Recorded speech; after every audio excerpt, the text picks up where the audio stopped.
चल hello everyone, आप देख रहे हैं न्यूज़ 4। आज हम जो है गोवा में मौजूद है। गोवा के चुनाव करीब होने को हैं। यहाँ पर कई सारे पार्टियाँ अपनी कदम मजबूत करने की कोशिश कर रही हैं और यहाँ पर जो है कांग्रेस के कई सारे लीडरान यहाँ पर मौजूद हैं जो कांग्रेस को मजबूत करने में हमेशा से लगे रहे हैं।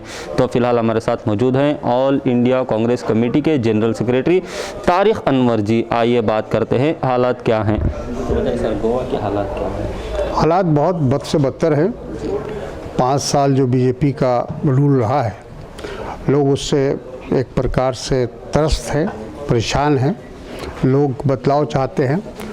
चूँकि जब ये बीजेपी सरकार बनी थी तो वो भी अलोकतांत्रिक तरीका उन्होंने अपनाया था। बैकडोर एंट्री थी उनकी।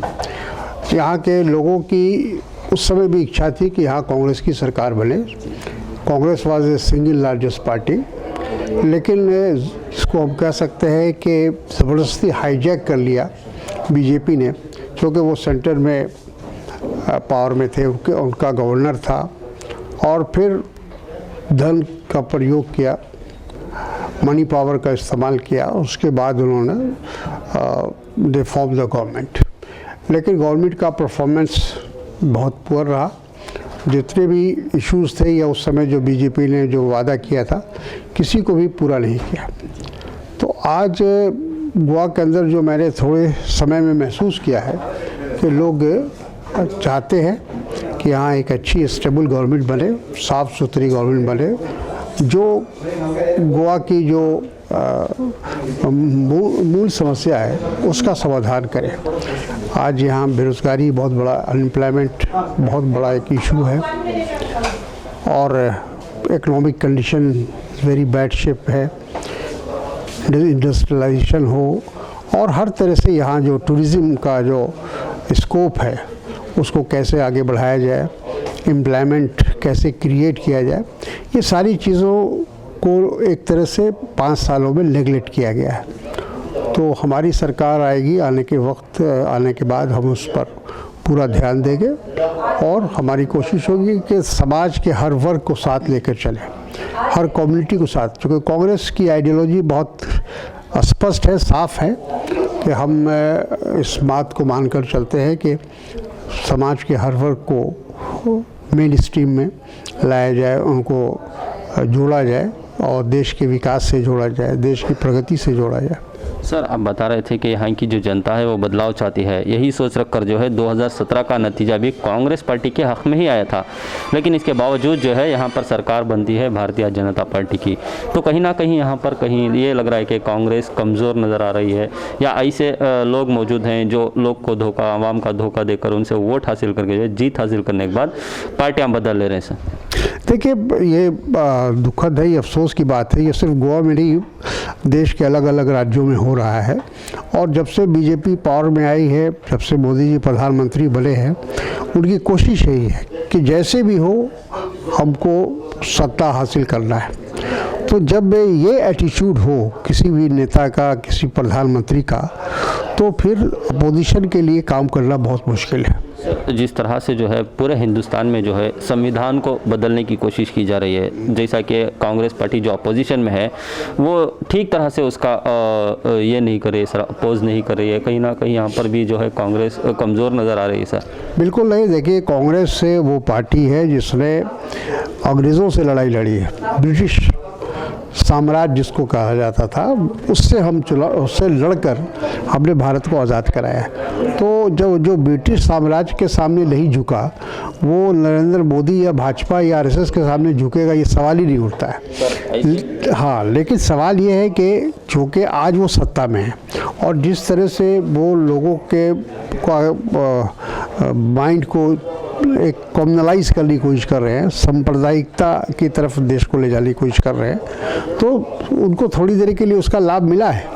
लेकिन आने वाले दिनों में लोग इस बात को महसूस करेंगे कि देश को अगर आगे बढ़ना है, देश को मजबूत होना है, एक मजबूत भारत बनाना है, तो हम सब कम्युनिटी को लेकर चलेंगे, तभी ये संभव है। सर, देश में जो है ऐसे भी हालात हो रहे हैं, माइनॉरिटीज़ पर जुल्म किया जा रहा है, कहीं दाढ़ी के नाम पर जो है इंसानों की जान ली जा रही है, कहीं टोपी के नाम पर मार दिया जा रहा है, कहीं जानवर के नाम पर तक भी इंसानों को मारा जा रहा है। सर, तो आपको नहीं लगता कि इस तरह के वाक़यात अगर लगातार ऐसे ही रहते होंगे तो दंगे भड़कने के चांसेस हों? अगर इस तरह के वाक़यात चलते रहेंगे तो इस अंत कब होगा सर? बिल्कुल, इसके लिए हम लोग पूरी तरह से लड़ाई लड़ रहे हैं, कोशिश कर रहे हैं।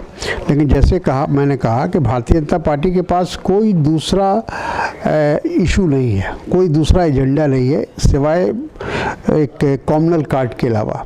वो हमेशा अभी भी देखिए, अभी भी चुनाव हो रहा है 5-6 राज्यों में, तो उनकी कोशिश यही है कि कैसे वोटों को ध्रुवीकरण किया जाए, कैसे वोटों को धर्म और मज़हब के नाम पर इकट्ठा किया जाए, और वो ये सारा काम करते हैं।